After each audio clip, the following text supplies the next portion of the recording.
Hello,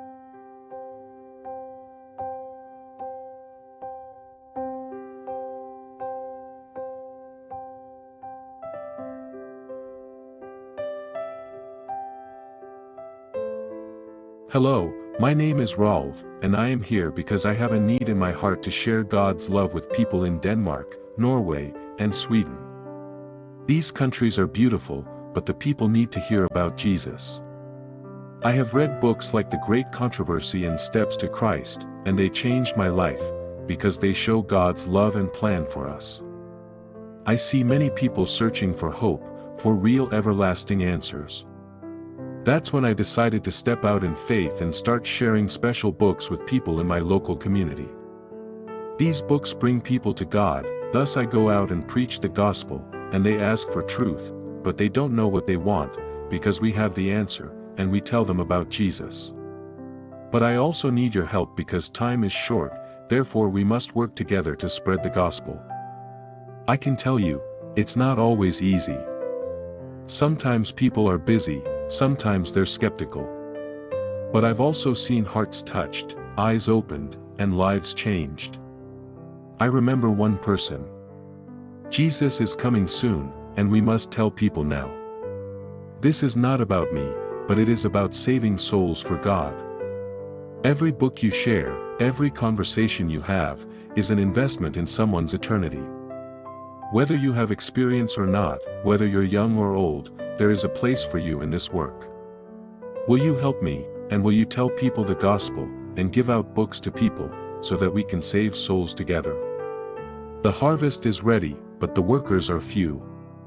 I implore thee, do not delay, because the time is fleeting, and let us work while it is day, thus the night approacheth, and there will be no work to do, and amen. Thank you, and may God bless you as you consider this call.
And so we have these books here in the studio, and with Rolf in Norway.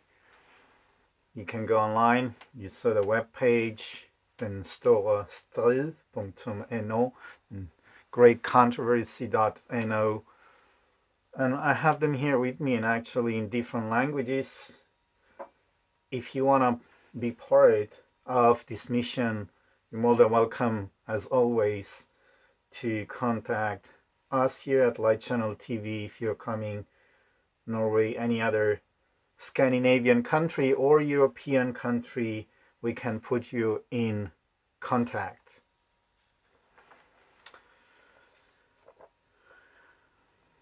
Was the Good Samaritan a criminal? Question. I'm reading.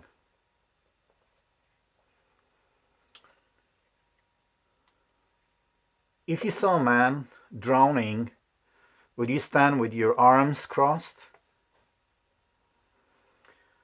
Did you know that tens of thousands are drowning trying to get from Africa, Middle East to Europe? In 2024 alone, 13,000 people, so-called migrants and real refugees, drowned. 13,000 people last year. 10,500 people on their way to the Canary Islands. Many of us are spending expensive maybe vacation and holidays. On the other side of the island, 10,500 people tried to come from Africa and drowned.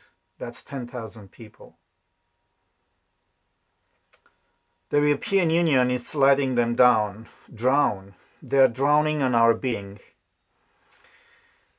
If you try to end all of those in need today when they lie helpless in the merciless sea, then you are, and hold your breath for a moment, well, then you are a criminal according to European Union legislation. You think you're a rescuer. No. You're a human smuggler when you bring ashore those who you saved from drowning. Thus, the most elementary gesture that exists between us humans is criminalized. The hand we extend to a fellow human being in need, actually your indifference is rewarded. Your helpfulness is criminalized. The Good Samaritan has become today nothing more than a criminal. At a literature festival, I met Norwegian Maltese Kristina Quintano, author and activist who for the past 25 years on the shores of the Mediterranean has documented the massive tragedy that is unfolding in the Mediterranean with Europe as an active accomplice. In her latest book, Smugglers or Borderless, she has spoken to human traffickers. Some are criminal gangs with a merciless contempt for human life. She doesn't get close to them. Many are just helpful people who have known about refugee life themselves. Others are fishermen who help a drowning person out of the sea and are immediately branded as human smugglers. If Europe had a humane policy on refugees, the traffickers would not exist at all.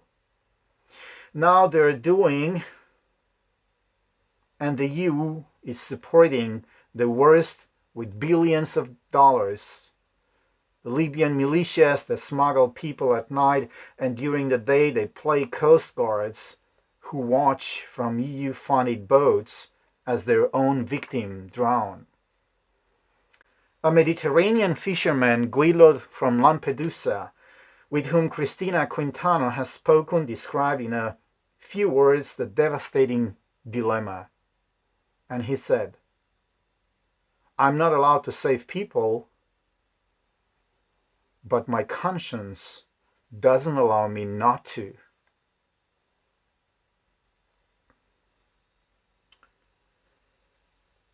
These days, European heads of state are wringing their hands and lamenting that the European Union has no army to stand against the threat from Russia.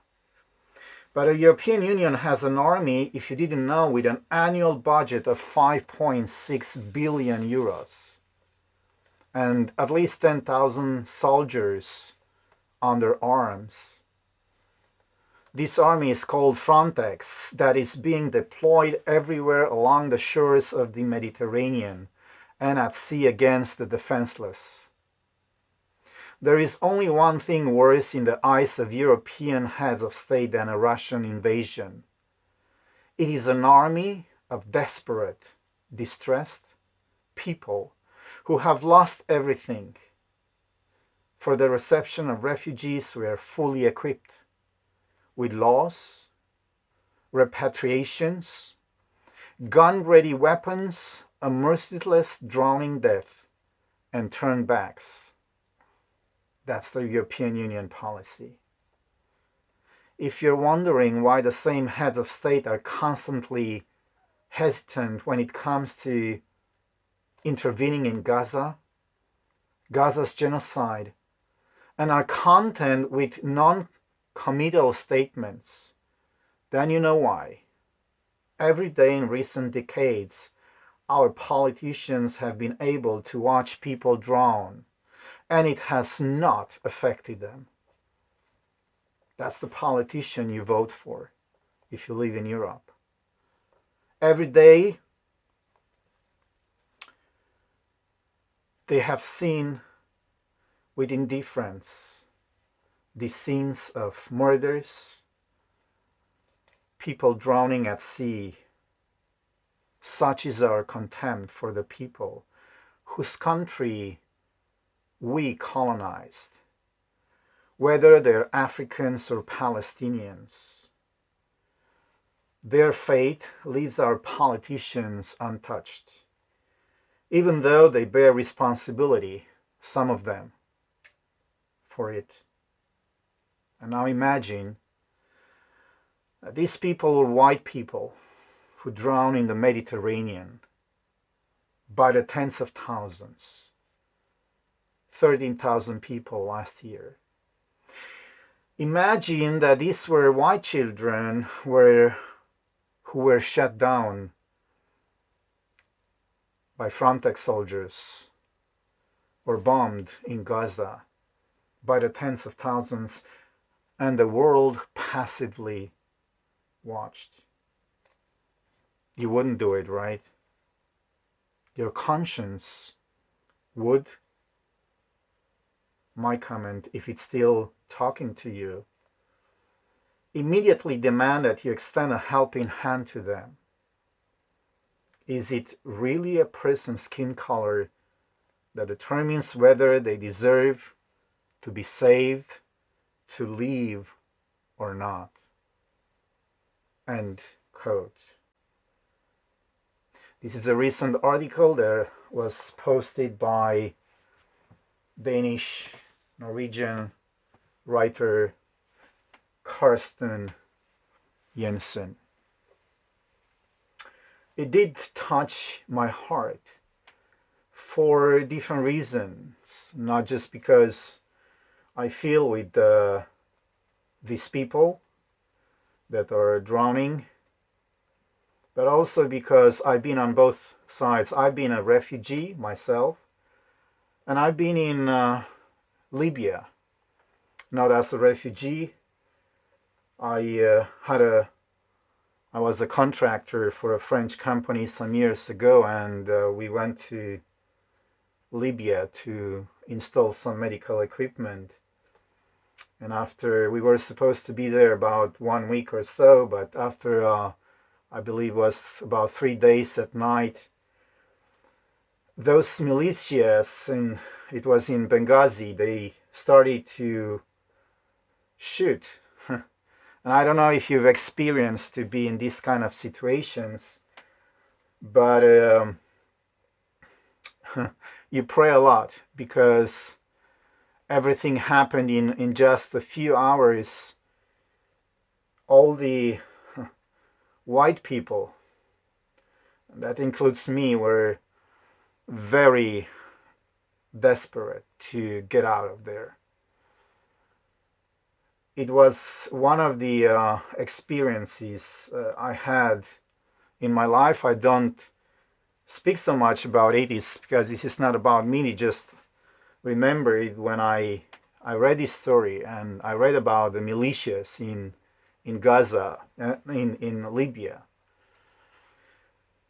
These are merciless people, and if you live in Europe, you're probably one of them, where your country, your government, my government bombed Libya and everything that Muammar al-Gaddafi actually was building, not just for the country, but for the Africans. And so we were rushed out of the hotel. I think it was at 3:30 in the morning. The people at the hotel were screaming at us, and we had to leave the luggage behind. I barely managed to take my computer, and I had with me some very expensive tools that I use for my profession, and it was really crazy, and I can't describe. I don't know how we got through thousands of people rushing to the only place that was left behind in Benghazi, so-called airport, and with soldiers screaming and people screaming, and they were actually shooting in the air to kind of squeeze people away, because a lot of people are very desperate to get out of there. So yeah, I remember. And if you see this picture behind me, I found it recently online, and I posted it. Question: who is my neighbor? Yeah. And we got out. I got out with my French connection, and we were basically stuffed into a military plane. I don't know how we got there, but we were flown to, I believe it was, Alger, the country. And for about 2 hours, nobody was talking.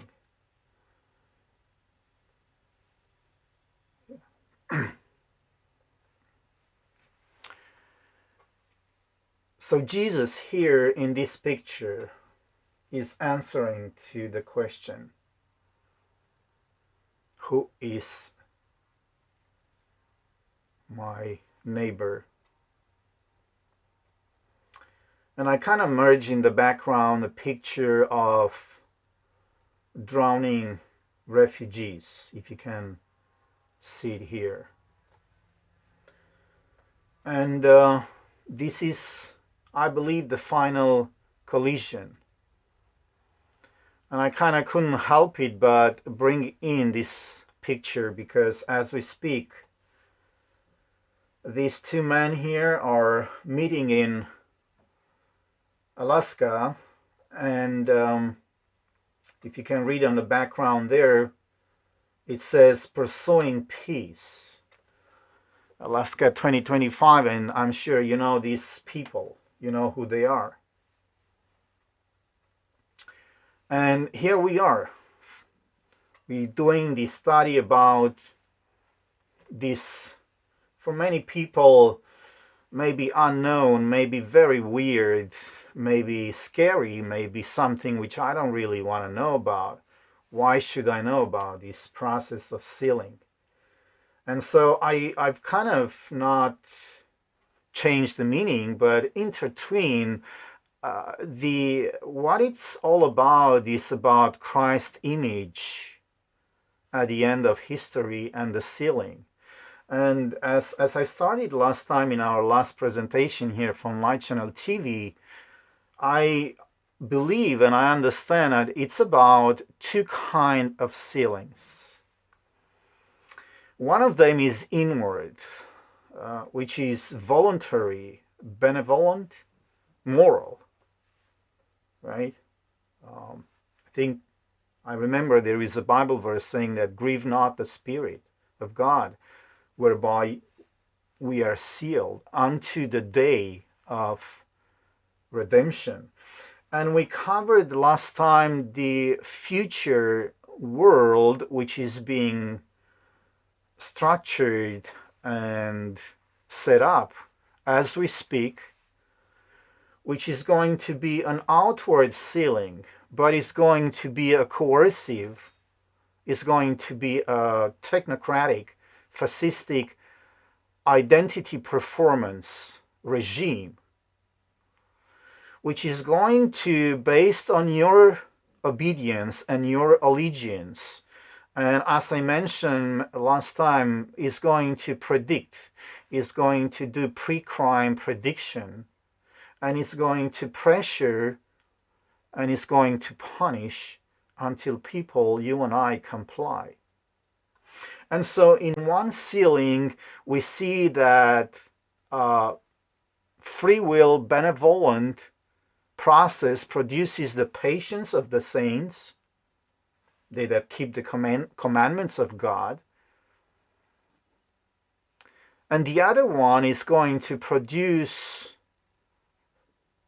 programmable, obedient subjects with no real free will, because the choices which are going to be made in the upcoming digital prison society are going to be pre-modeled by coercion, which is already happening, by indoctrination, which is ongoing and has been going on also in the Western societies for more than 200 years, propaganda, which is being massively subsidized by government. And so we have today an amoral, cynical society that looks the other way while people are being bombed, while refugees, people are drowning. 13,000 people last year. So which one are we right now? Or maybe which class of people are we going to be? And so anyway, my story from Benghazi, we were sitting quiet in this military plane there until we landed in Algiers. And so we were saved. I was saved. I don't know what happened to people. We never got a chance to get back. I heard that everything we did in Benghazi at that clinic was pretty much bombed. So we had to give up. Anyway, if you like to get involved in any of these projects, and we usually don't commercialize, but these are mission projects, projects that we here at Light Channel TV support. Also, when it comes to refugee, we have a special, actually, refugee project which aims to help people locally in North Africa. Anyway, this is where we are today, so you can contact us if you wish to have anything to do with refugees. What I believe today, it's happening. It is my beliefs based on my authority and hopefully yours as well. And I'm presenting here, as always, it's my prayer here as we go ahead and begin this study and continue. And so we have these two options. What's this sealing all about? And to my understanding and belief, I summarize the core identity of these two sealings, which is already happening. It's a process which I believe has more or less, reached to an ending. And I'm not saying that it's over. That's not for me to decide. Jesus' center's identity is in love. That's what he said. He said that loving God with all our heart means also loving our neighbor. So who is my neighbor? I think we already know the question. It's not the neighbor. Yeah, I'm living beside. These refugees are my neighbors too. And that's why I found this image, whoever you were hoping I wouldn't say. It's quite interesting to see that even among Christians, and I'm just looking at my own denomination, I wish this manifesto, this statement I was reading here, was coming from my own denomination. Wishful thinking.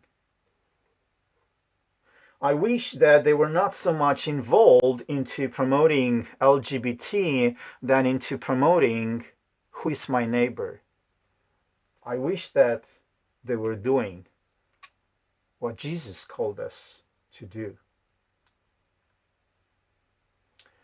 When I read here the Bible, that the Spirit writes the law on my heart, it means to me that it's going to produce the fruit of the Spirit.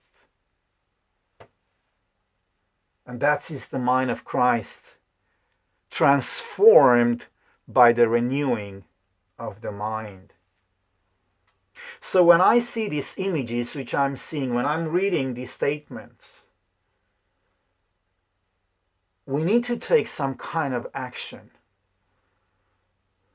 if we are not too desensitized, and if we are not just living like robots, which I'm sensing that a lot of people do, almost by reflexes.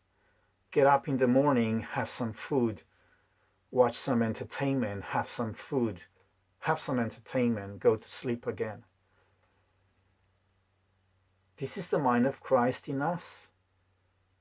When we sense an urgency of action, because the seal of the living God, the inspired writer is telling us, will be placed upon those who bear a likeness to Christ in character.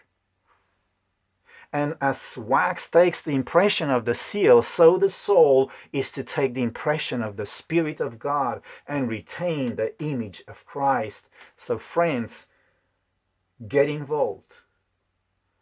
There is so much to do, and we are not here to save the world. I think they're trying, these two men, the presidents of the superpowers right now. I don't know. What do you think? I'm not here to judge their motives. You can say a lot about their motives, but they're trying to save the world. Do they have the Spirit of Christ? And so core identity, identity of the two sealings. Is this core identity already in me? Then I can be assured that I will be sealed. That's my conclusion. It's so as simple as that. And we could basically end the study here. But let me go on, because I have this tendency, which if you follow here on Light Channel TV, to split to atoms. I like to analyze, and I do have my microscope here. And I surely hope and pray that I do have the heavenly microscope in my mind to see clear what am I going to present to you here. So now, have you heard about this? This is going to get very complex and technical for a while, but just bear with me. I'm not going to go into the very complexity. Have you heard about quantum entanglement? And as this image from Untitled says, quantum entanglement links particles instantly, even across galaxies, defying distance, light speed, and reality as we perceive it. Wow, sounds kind of like science fiction, doesn't it? Just bear with me. Bell's theorem. I love physics. Probably haven't heard about this guy. He presented this theory a long time ago. Anyway, even Einstein didn't really agree and understand his theory, but today we have some very interesting discoveries about the quantum entanglement. It has become an invisible thread through the universe, an invisible connection. And so I'm sure you can imagine two particles, of matter. We live in a universe of matter, not just across the room or a planet, maybe let's say planet Earth, but two particles which are separated by galaxies, as you can see in this image behind me. But these two particles, you see here, there are 2 points. You see 2 light points across galaxies. Far away, you can imagine. We're talking about billions of miles away from each other. This is what quantum entanglement means. When particles share a link, a connection, so profound that a change in one particle instantly affects the other. Yeah, sounds weird, doesn't it? But just wait a little bit because I'm getting somewhere. We don't see any signal, we don't see any communication in between those 2 particles across galaxies, but we see a reaction.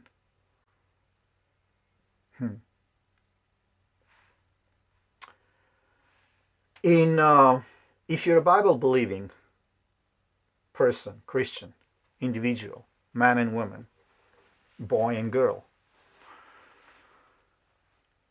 I have found a much deeper echo, not just spiritual.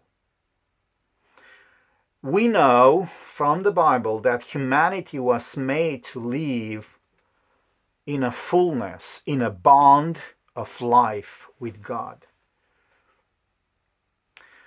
in a communion stronger than distance and death, in a spiritual entanglement. And so sin came into this world and disentangled. I think that's the word, disentangled. And so Jesus came as a God, as a Son of God, to restore this bond. And so this seal of God, as I understand it, and I believe, and I'm open, that's my conclusion, my understanding. This seal of God is nothing more, which is done by the Holy Spirit. It's nothing more this process of reconnection, reconnecting, re-entangling us into the life of the Son, binding us through love for the truth and in truth, even as a counterfeit network rises to bind the world through fear, coercion, control, manipulation. So the question for every soul, I believe it is, we have these 2 options. Which bond will define us at the end? What is going to trigger this process of entanglement? Back to what we were created to be and sealed forever, or are we going to choose the counterfeit system, which is going to disentangle? And so that's what I believe, that the seal of God and quantum entanglement, from disentanglement to eternal communion. Do you agree with me? That's quite interesting, and it crossed my mind. I know I mentioned this quantum entanglement before here in another study, in another connection, but actually crossed my mind. This is it. This is so interesting. And if you go online today and if you find some trustworthy scientific sources, I can point you to some. It's actually explaining this amazing quantum entanglement process.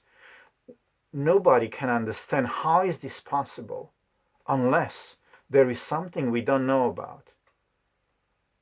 And so I believe God is so amazing. He created a universe that we know so little about. And so we should be humble. And so there is this quantum entanglement. That's just a human expression. But there is this law of connection that we cannot describe. It's invisible. And for us, it's immeasurable. that God placed in his creation in us. And it's up to us to let him reconnect, repair this disconnection, this invisible entanglement that was supposed to be with God and with us. And I'm not saying here that we're going to become God. That's not what I'm saying. I'm saying that in the beginning, humanity was created to be one with God's life and purpose, because that's what my Bible depicts, this intimate union in so many ways. God walking with us, not just in the garden. God's Spirit breathing life into dust and everything which was very good at the beginning. And so our choices seen function like a spiritual and physical decoherence. This is actually disentangling us. So we have kind of lost the connection.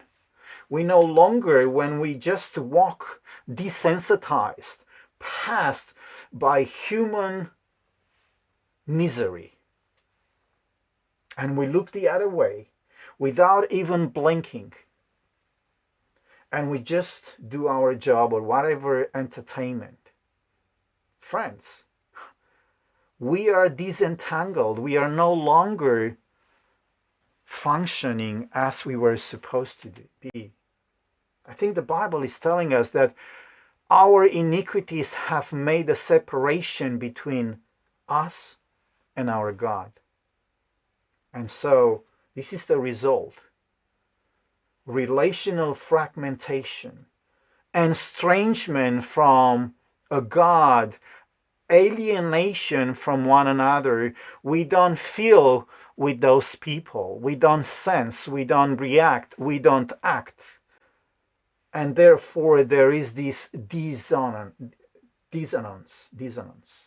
I think that's within creation. There is no harmony. And so many people in the secular and agnostics are wondering why, like here, the writer Carsten Jensen, why there is no reaction from politicians, from governments. This is my answer to you, if you ever watch the study Carsten Jensen, and this is my answer to all of those that doesn't understand. I think I do, at least so far. We know that God's purpose never changed. We know that throughout history, through his covenants, through his law, he tried to get back to the previous design, to entangle us back, to rebind, to re-entangle his people back to himself. So we have this connection. And so everything we read in the Bible, when I'm reading, and I'm not here to do a theology on the Bible, for me it's practical life. It's practical lifestyle. What do I need a Bible for? Is that relevant for me and for society and for the world today? And it's more than ever. When I read verses like, I will put my law in your heart, that's what I understand. And so when the question from the world comes, where is compassion? It's gone because people have chosen to disconnect. And so the crucified Lord and reason came to remove the barrier and offer the possibility to send the Spirit, so whoever is joined back to the Lord becomes one spirit with him, in him. Because all things hold together only through him. So I wonder what kind of peace, world peace, is going to come out of the peace meetings in Alaska between President Donald Trump and President Vladimir Putin. I wonder what kind of message, because when I'm reading the message of the gospel, it's about restoring coherence, restoring harmony to a world that had fallen out of communion. So that's my understanding of the process of sealing, friends. It's practical, here and now, my life, your life, my neighbor, people life. That's the seal of God. The bond of indwelling communion. And that's why the Bible calls it the seal, the Holy Spirit that seals and guarantee our inheritance. Let's go on. The counterfeit of this identity, the sealing, because Scripture forces a counterfeit system and what the Bible calls the Antichrist order that seeks to bind humanity through fear, compulsion, and deception. And it came to me as a major surprise, and it actually blew up my mind that a major part of Christianity and still today are not able to see the difference between these two counterfeits.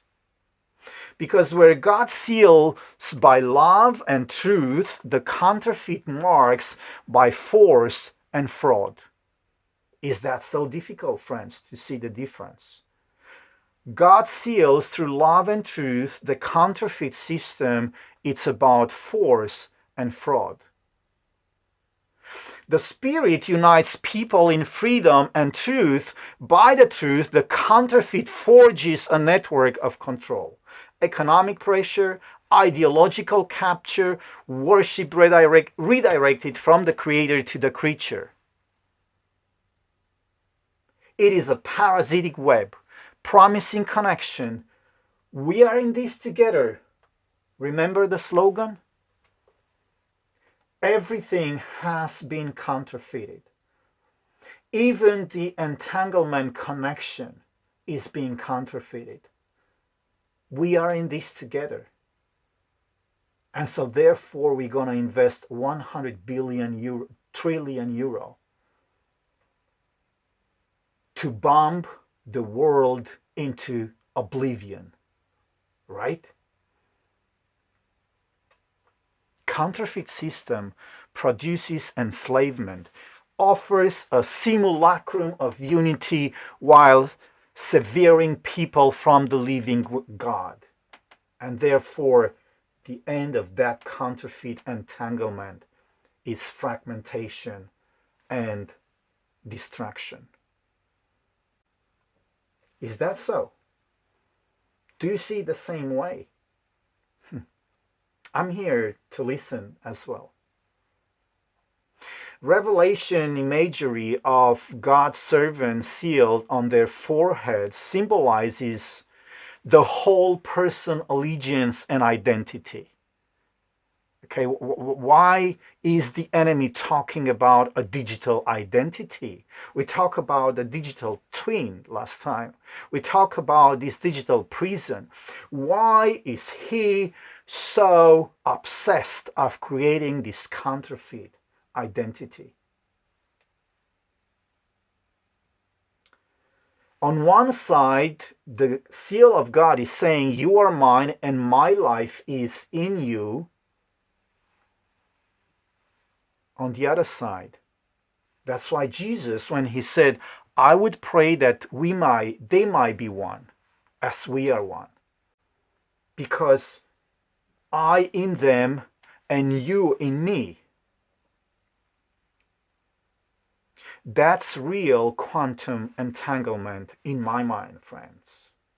It's universal quantum entanglement. And it's so interesting and exciting and entertaining to read about science, what's going on with all these particles in the universe. And by the way, they just had a so-called discovery at CERN. That's another story. But for me, what it means, the Spirit seal us, and so on. The counterfeit network. So let's place the scientific picture alongside the theological one. And I'm a little bit, I'm not saying nothing wrong to use the word theology, but I know it triggers some kind of bias to a lot of people, especially young people. Oh, theology. Oh, he's going to talk about all this stuff, church, what you can do this and that. No. That's not. It's a lifestyle, friends. But let's combine this. Let's put it alongside. To illuminate, not to conflate. And that's why I'm going to have this image here on my following slides here. The counterfeit network, entanglement, instance correlation across distance, mirrors in metaphor the way the Spirit unites believers to Christ in truth and one another beyond geography and circumstance. Thus, the church becomes a communion where the life of Christ resonates in many members as one body. So if I don't feel anything with that man, with that woman, with that child that is going to drown today in the Mediterranean, I'm disentangled. I don't have this communion. So it doesn't matter whatever preaching I'm doing from whatever pulpit I'm doing. If I don't act, if I don't react in some way or another, as Karsten Jensen is doing, I'm disentangled, friends. The church becomes only a communion where the life of Christ resonates in many members as a body. Is that so today in the world? Let's get a short glimpse about how the world spirit and the counterfeit is working on our behalf.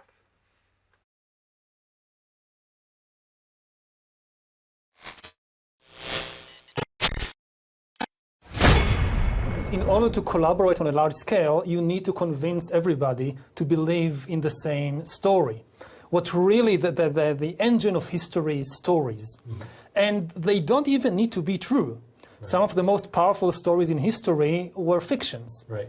But you need to get everybody, or at least a significant part of the population, to believe in the same story. Otherwise, it doesn't work. Science is not really, at least this is my view as a historian, science is not really about truth. It's about power. The real aim of science as a project, as an establishment, is not truth, it's power. Particular individuals, particular scientists may be very interested in the truth, personally. But as an institution, the real aim of science is power. Those who own the data really own the future. Mm-hmm. We are reaching a point in human history that we have enough biological knowledge and we have enough computing power, and all you need in order to systematically hack millions of people is just the data. Mm-hmm. That to hack people means to know people better than they know themselves. Right. To somebody in San Francisco, in Beijing, knows you, knows more about you than you know about yourself, about your medical condition, about your mental weaknesses, things that you did 5 years ago, 20 years ago, you completely forgot about them, they know it. Right. This is something we never faced before. Not even the KGB could do it. Right. And we are already beginning to see the emergence of such total surveillance regimes in places like Xinjiang, in places like in my own home country in Israel, we have this big laboratory of surveillance called the occupied territories, where you have 2.5 million guinea pigs of how to completely survey and control a population with very few soldiers. I mean, when you look at the numbers, it's amazing how few soldiers you need to control millions of people if you have their data.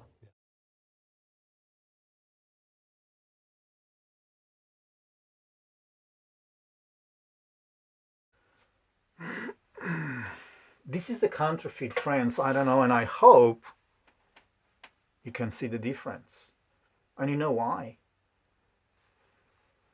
These are today's governments and corporations racing to build a final digital prison. And if you didn't know, this man, Yuval Noah Harari, an Israeli, which is the main voice listened by millions of people, not just World Economic Forum, by governments, United Nations, governments. He's actually, and they're actually telling us right in our face what's going on, what they're planning, what they're working on, how they're testing, who they are testing this system on. The final digital prison. Why they're building this digital twin, and why they're enforcing and selling everything for the common good, for convenience. High fidelity behavioral replicas powered by the data you constantly emit. And yeah, I don't know if you know, but if you have a smart TV, it's actually selling data about you. That's another thing. Everything is being counterfeited by deception, by the promise of being effective, optimization, and so on. The Bible, for those with oil in their lamp, which are able to see through the deception, they see the controlling hands. What I used to call the temporary powerful mortals, TPM, just made it up. Temporary powerful mortals. These people are so blind, they have been blinded by the spirit of this age, by the prince of this world, to have some kind of utopian idea that the more power they get, somehow they're gonna live forever. Anyway, under the leadership and inspiration of the enemy, think tanks, researchers are finalizing the systems that model your decision, your emotions, and forecast your behavior at scale. Because you see the counterfeit ceiling cannot do anything else but enforce and coerce and manipulate. Whatever the branding is, resilience, safety, efficiency, the logic is the same. If they can model you, they can move you. And so we have been word in Revelation. That's for me practical Christianity here and now. What's going on out there? People are asking questions. We have some answers, friend. If you belong to my own denomination, we have some very important answers to not just Carsten Jensen, but to the millions of people out there asking questions. What's going on out there? What is it all about, this system that weaponizes economics and allegiance, that we are going to reach to a point where no man might buy or sell without conformity? And so let's get back to our study, because there is a purpose of this seal. And as always, I've summarized and compressed. This is a 1,000-page study and a year study. And there is no way I can put everything here in the last half an hour or so in this study. The purpose of God's seal is to be a visible sign for the universe that your soul, has chosen full allegiance to Christ. It is not a mark seen by human eyes, but a heavenly declaration that the heart is fully surrendered, the character fully aligned with the principle of God's kingdom. Do you agree on that? And so the seal represents ownership.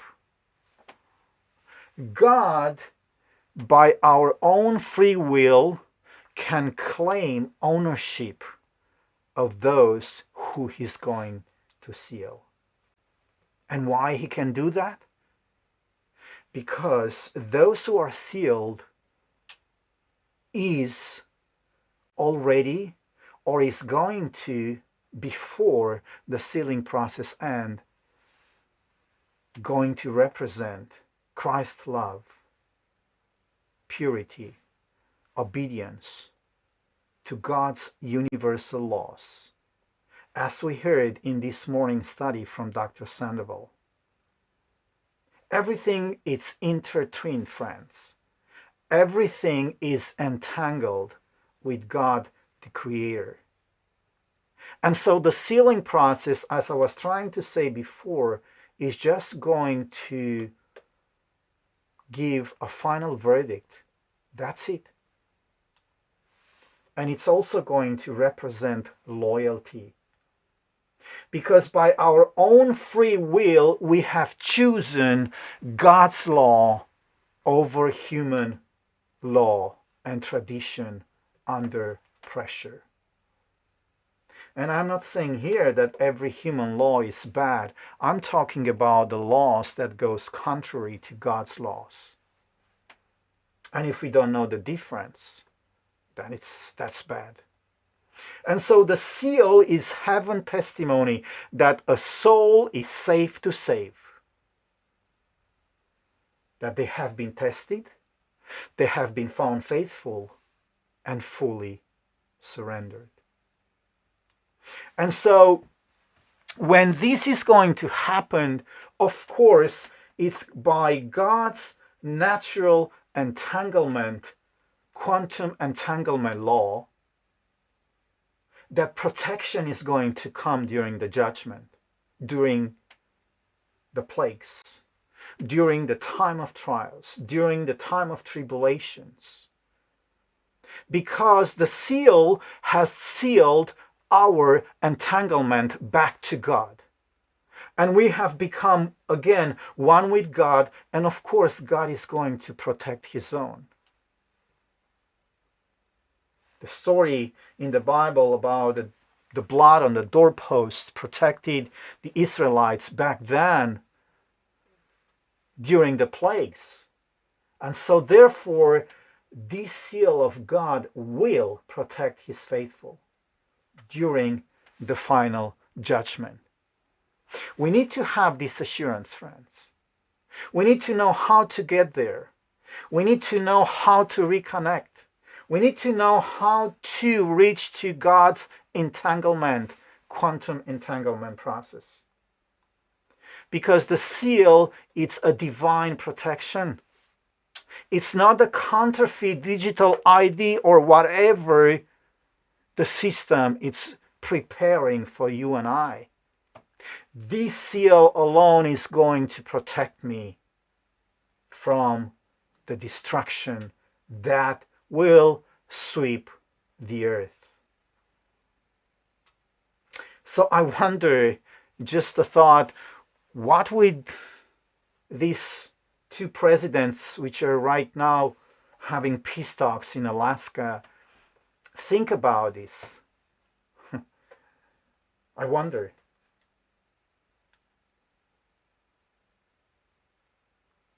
It marks the bearer as untouchable to the wrath of God's final plagues. Because only those which have not the seal of God in their foreheads will be touched. Without the seal, humanity will face the terror of the 7 last plagues. And so this is not theology, again and again, as people are so afraid of, some people. This is practical Christianity, putting present truth in the context of what we are studying here. And so the final purpose of the seal is to identify as loyal who is the loyal citizen of God's kingdom. And this is based on many, many studies. Some of them are not, most of them are inspired studies. And I'm just summarizing here. I'm doing you this service for free. You don't have to thank me now. Thank me in heaven. And I was reading when I was doing this study the other day, and I was reading a vision which Ellen G. White had. If you don't know her, Google her, search her online. She saw that those who were identified as loyal citizens of God's kingdom, they had a golden card. I don't know if you knew that. It was, wow, that's really amazing. She saw that. There were angels at the gates of the New Jerusalem. There were angels at the gates of the God's kingdom, and these people were coming in with a golden card in their hands. Isn't that amazing that Satan is trying to counterfeit even that? I find it amazing. I think that's what he's trying to do, not just controlling through the digital ID app or card or whatever is going to come up. So it's an identification. There will be the first fruit of God, to God and the Lamb standing before his throne. And so, based on the Bible, soon the final sealing will close. The decision of every soul will be made. And therefore now is the time to seek God before it's too late. If you and I perish tonight, our destiny is sealed. We don't have the promise of tomorrow. And there are some characteristics of the sealed. Now we learned what is the purpose of the seal, the identity card. God is going to identify these people, they belong to me because so and so.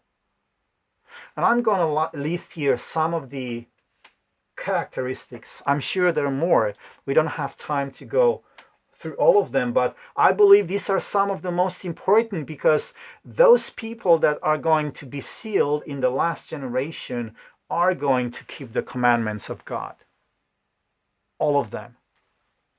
And because they love God, they love truth, they live in joyful obedience, not fearful, not coerced, not being afraid of losing my job if I don't take the vaccine, not afraid that I'm going to lose my house if I don't obey. So that's not legalism, friends. It's love. Their faith clings fully to Christ's righteousness for salvation, not to their own works. And therefore they keep the Sabbath holy. And mark my words here, they do not keep a free Saturday or any other day because it's nice to have vacation and a free day. No, they keep the Sabbath holy. And they honor the Creator's memorial in a world that demands conformity to man-made tradition. That's a major difference, my friends. And I have to mention that in that vision I was mentioning before with that golden card, the same writer, she saw in the vision a group of Saturday keeping people. But their garments were full of blood. And it was a very scary image she saw in that vision. She saw a lot of people that kept Saturday free. That's really, really something to think about. Anyway, let's move on. They have no guile in their mouth. That's another major characteristic of the sealed. The Bible supports that because their words are pure. They're free from deceit. They're free from compromise. They're free from flattery. Bragging. Oh, see how good am I. Compromise there, a little there, a little there. Their witness is sincere. Their yes means yes. Their no means no. They bark as they're supposed, and some of them even paid to bark.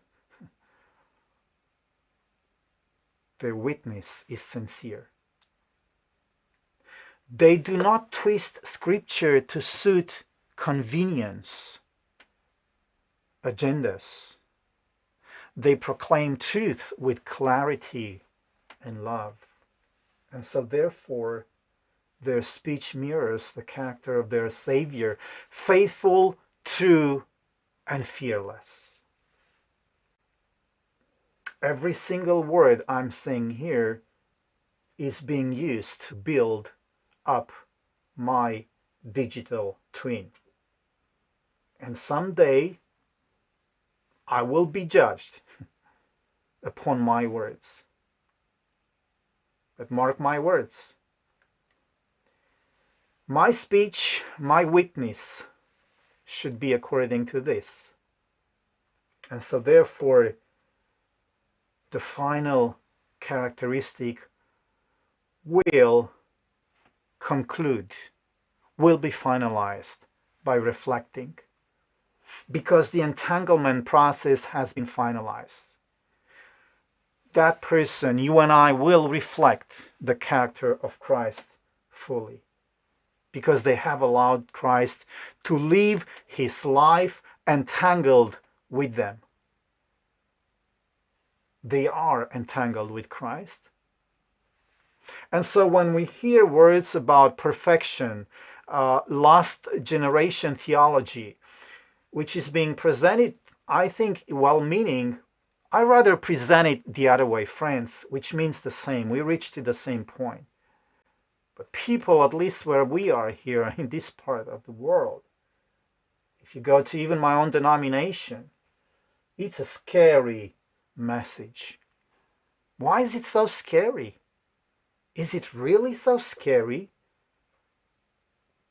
The idea, is it so utopia that I would allow Christ to live fully in me so I get back, I get entangled, I'm regenerated. And so therefore we see the evidence. Their hearts are meek, their spirits are humble, their lives filled with the fruits of the Spirit. They demonstrate love under hatred, patience under pressure, purity in a world drowning of corruption. And therefore they can say, I am crucified, entangled, reconnected, in harmony with Christ. Nevertheless I live, yet not I, but Christ liveth in me. This is Paul's entanglement process. This is what he understood back then. Because we are not just believers by profession. Oh, it's so nice to have a free day and meet my friends in the church. No, we are true disciples walking in the footsteps of the Lamb. And so, just a short note here, how will this seal differ from the counterfeit system? Well, that's a lot to say, but the seal of God, as I said before, it's an identity card. is going to mark whoever is going to choose to worship the Creator in spirit and truth, honoring his authority and word no matter what. Whereas the new digital system, the mark system, is identify those who worship according to I will, my opinion, human traditions. This is normal, laws opposed to God. I'm afraid to defend because I'm going to lose my social credit, my followers on the social media, man-made authority, and the list goes on. And so the final battle is not merely over a day, friends, but who has the right to define worship? Who has that right? Because the true worship exalts God's sovereignty, no matter what. False worship elevates human rebellion, even if it comes from Christianity. So when we talk about man and woman, not man and woman, everything you want to be, that's human rebellion, friends. That's just one topic. When we talk about my will, my feelings, and not recognition, that's human rebellion. That the list is long, and I have to go on here. I don't want to, I've already passed 1 hour mark here. And so the loyalty is going to be physical, and we already know that, at least some of us. God's Sabbath versus enforced Sunday worship. Sunday observance, though deeply rooted in tradition, has no foundation in God's word and will be enforced as the counterfeit test of loyalty. And there is a lot of talk about this. I don't want to go there. A lot of people, a lot of Christians, my own denomination, some of within my own denomination, not officially, are doing a lot to emphasize. But you know, it's important to know as an event that that's not going to save me, that I know is going to happen. What is going to save me is that I follow the sealing process. And so the final choice will be simple yet profound. It's going to seal my destiny. I'm going to have to honor the Creator's day or submit to man's decree. I'm not saying that. I'm just putting some words here. I don't know about you, but this is my understanding. And so the contrast between God's seal and Satan counterfeit is the forehead, which is our mind, our character, our intelligent choice by our own free will.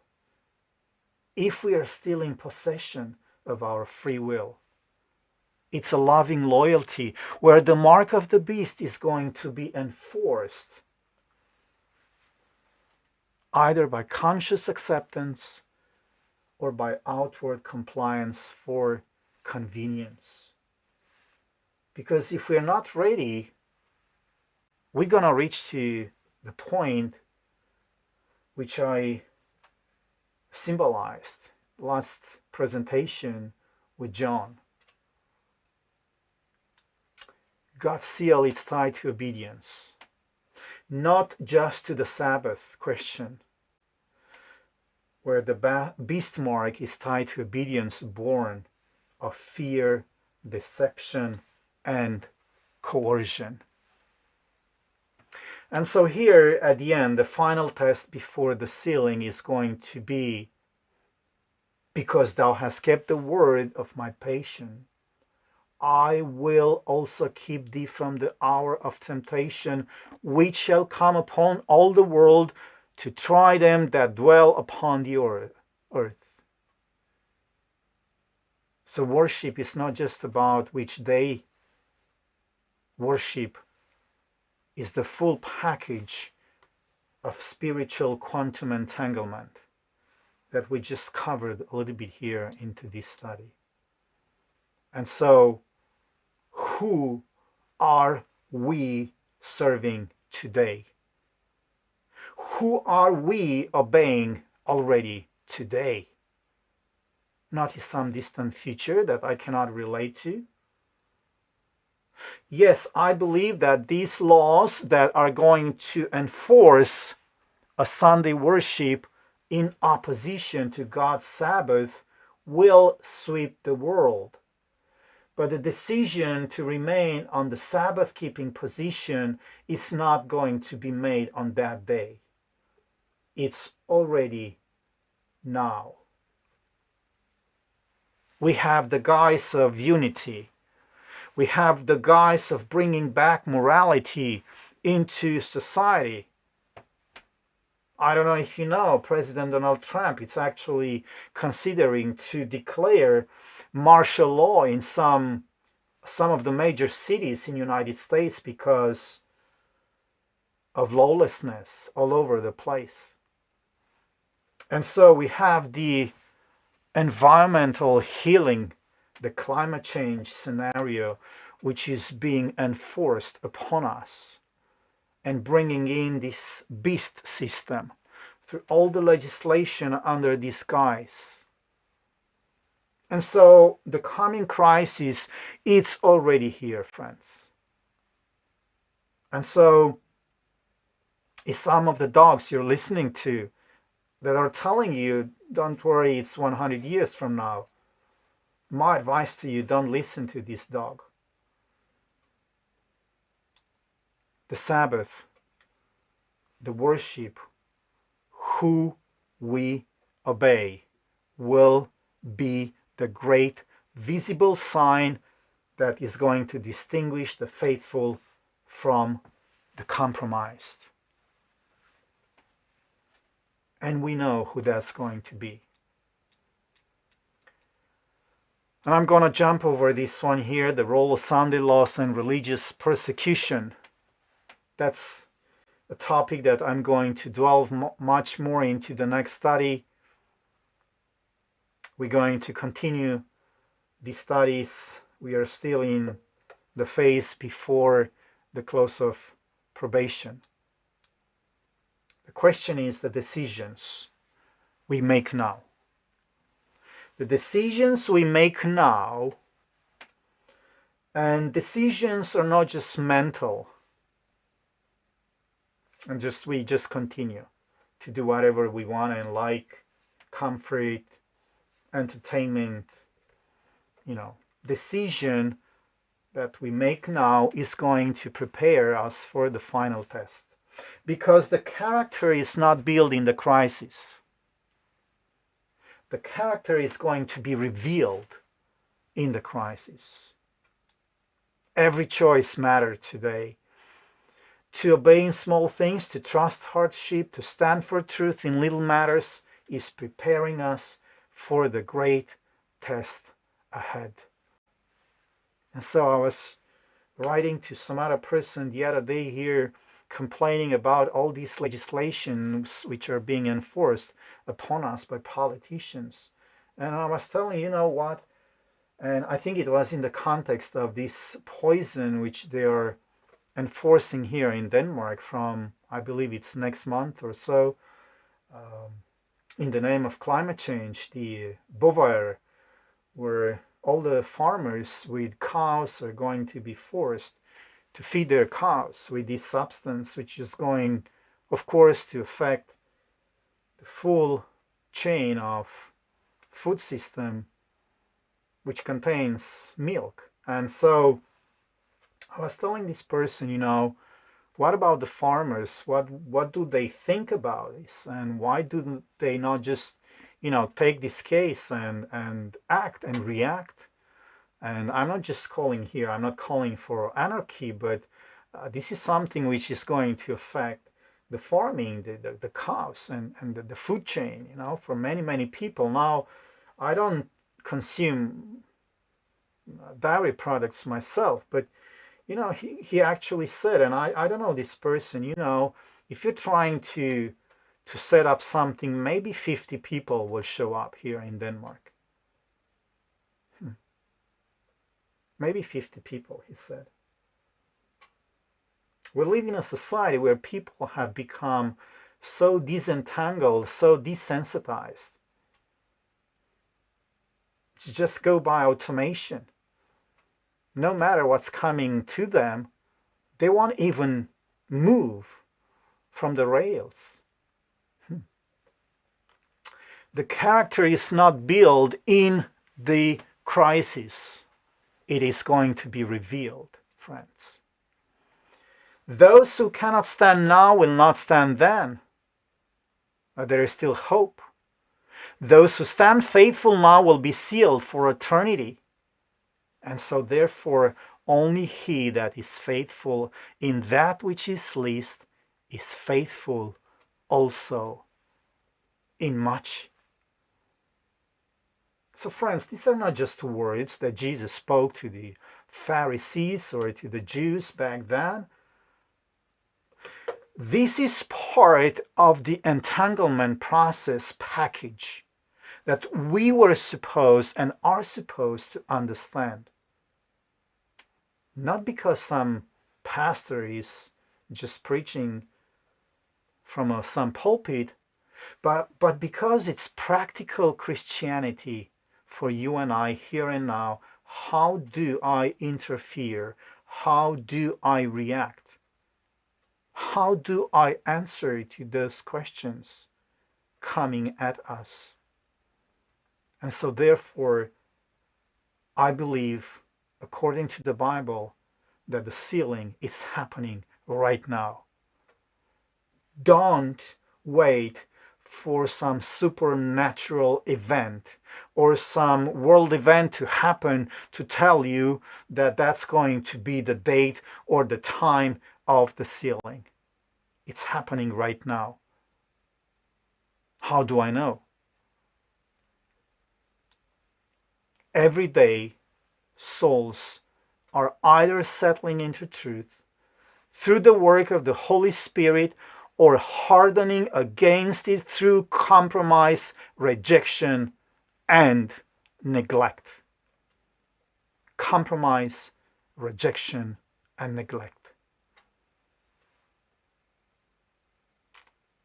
That's the reaction of those who today choose the other way. And so God's call, God's final call. You know, when you go to the airport, you get a final call. And I've been in hundreds of airports around the world, and I'm telling my wife I still have nightmares because I've lost the final calls many, many times. Many times I was so tired, and I came many times weird places. Once I was kidnapped, that's for another story. And so I lost the final call, and you can imagine being in a country where you don't really want to be. You don't feel safe, you don't feel secure, you don't know anybody, you can't really trust police. God's final call, it's already sounding across the world. The last great division is being formed now. Look around, friends. And this is how the close of probation will come silently, unexpectedly, and every case will then forever be decided. So the danger of delay and procrastination is fatal.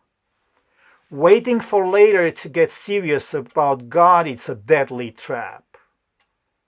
Do you believe that? I do. The longer truth is resisted, the harder the heart becomes until spiritual sensitivity is lost.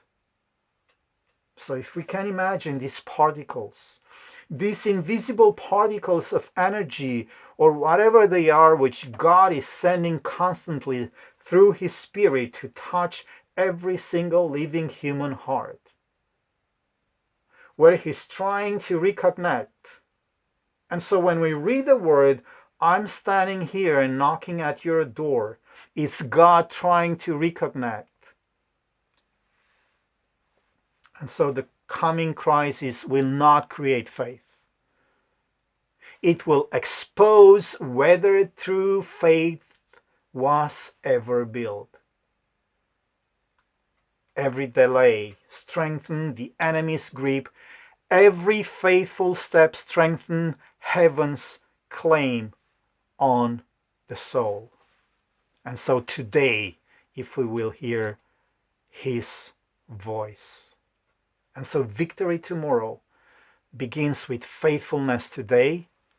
The sealing will be given to summarize here to those who walk with God now in the daily trials, choices, and sacrifices.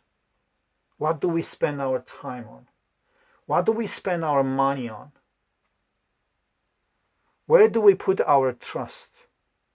Our action, our reaction is a sign of where we are today in the sealing process. And so every moment we spend in prayer, every victory over temptation, every act of obedience is preparing us for the final battle. And so, friends, let me conclude here. The time is up. My last statement here. The beauty of being re-entangled with Christ will finally eclipse every sacrifice we made here. The joy that cannot be described of standing faultless before His throne will erase every tear shed along the narrow way. Now is the time to make sure our hearts are clean, our allegiance clear, and our faith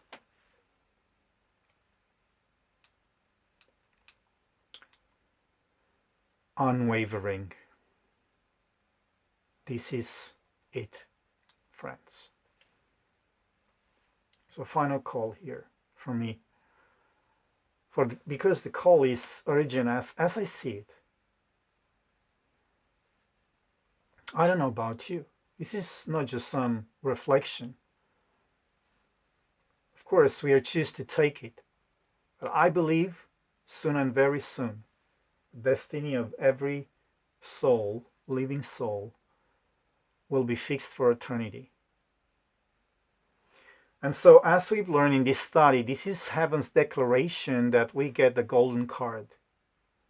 And so it is safe for heaven to let us in because we are so faithful, we are so loyal, we are so obedient, we have surrendered our will. We are ready. We should be say, I'm ready for that.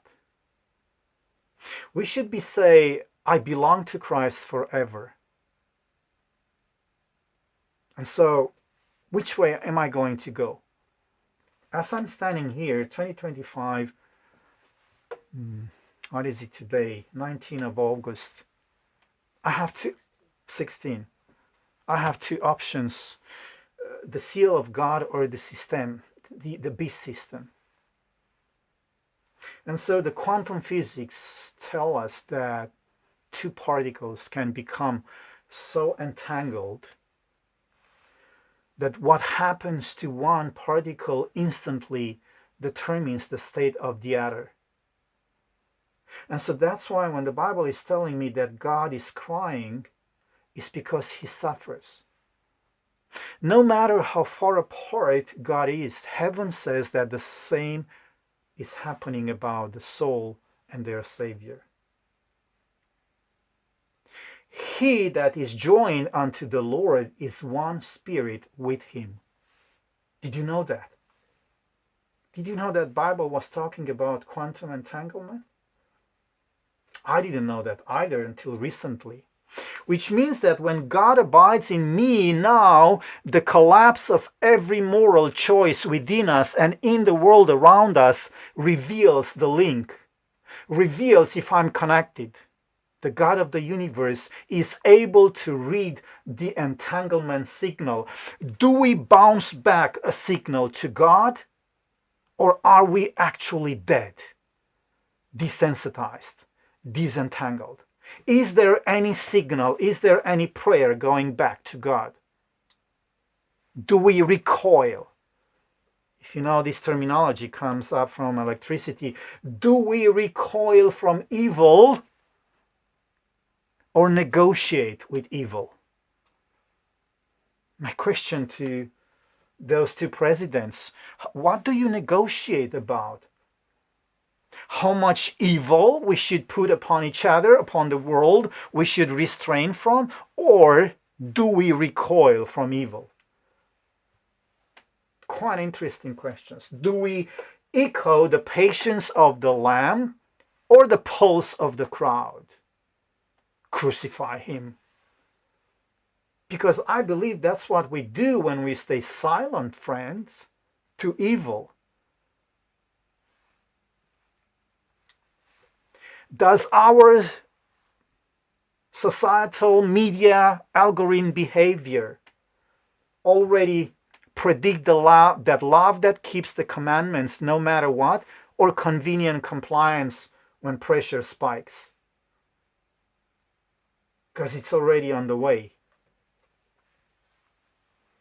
And I actually found this quote and it amazed me. In the lives of the righteous, the truth is interwoven. That's actually synonym to entangled. With heart and character, it is impossible for them to be moved. Of course it is impossible for the righteousness which has been reconnected and sealed forever, the spiritual quantum entanglement.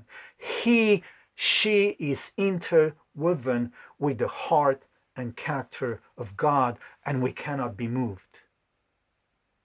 And so at the final sealing, the great disclosure comes.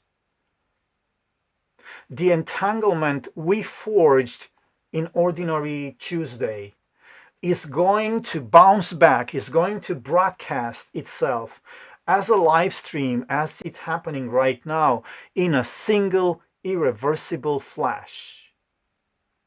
Are we going to show Christ entangled hearts, which is going to shine with his image, sealed, unhackable by the digital coming system, safe to save, with their golden card in our hands?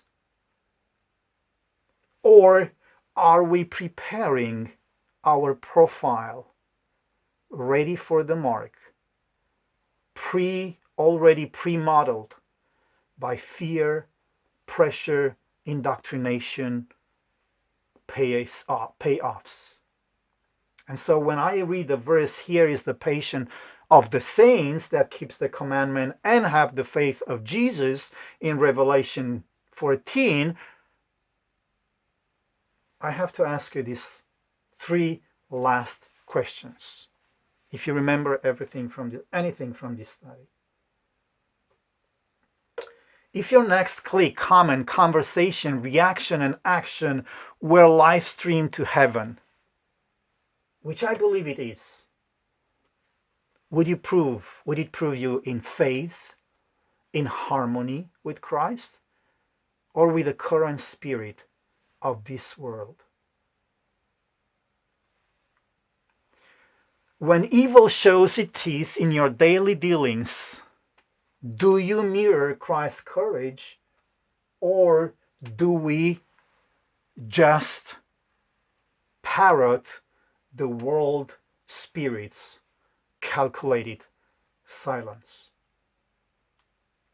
And so if the sealing angel arrived tonight to you and me, would he find a life already fused and tangled to Jesus, or a signal still flickering between two frequencies?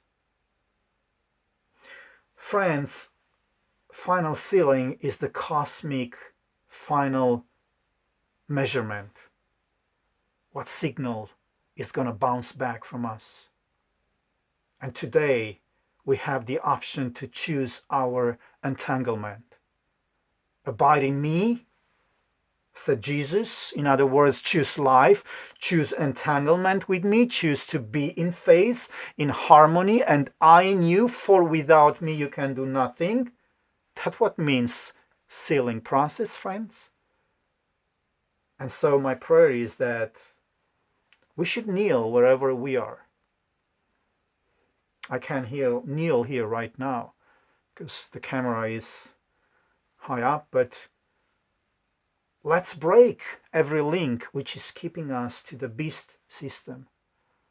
And let's invite the Spirit to start, if the Spirit is not already in the process of rebuilding the reconnection system, which is God's law, on the living tablet of our heart, which will be seen on our reaction to the smallest provocation. And the answer will be, I'm already entangled with Christ, and therefore I know that I'm being sealed because the quantum entanglement is my bond forever and ever. Tomorrow the line might be drawn. Tonight the bond can still be made. And so let's choose the seal. Let's choose the right image, the unbreakable entanglement now. It's my prayer. So if this message has stirred something within you, whatever your conviction is, maybe some hope, maybe a sense of urgency, then I invite you to continue this journey with us here at Light Channel TV. Our next study is going to explore the unfolding timeline of the end time events, including the rest of the events and so on. What it means and how to prepare. The choice is yours. May God bless you. Thank you.